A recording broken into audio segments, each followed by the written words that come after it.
I pernah sekali bercakap dengan satu pakar, no names mention, tapi I sangat rasa sedih bila dia katakan, I kata kenapa rawatan ni you all buatkan mahal sangat sedangkan kos dia murah je.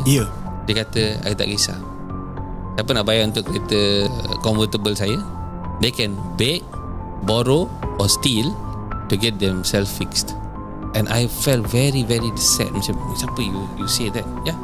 We studied this much, so we should control the market.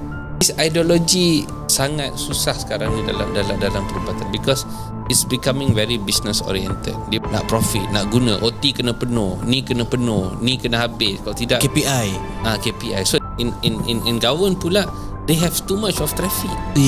So there has to be satu idea di mana macam the healthcare ni dia tak boleh bergantung hanya kepada physician ataupun surgeon yang ataupun specialist macam tu. Dia macam the whole ecosystem kena terlibat. Dia kena ada satu accountability, pertanggungjawapan terhadap kesihatan. These people, orang kat bawah kita ni, is your responsibility untuk jaga.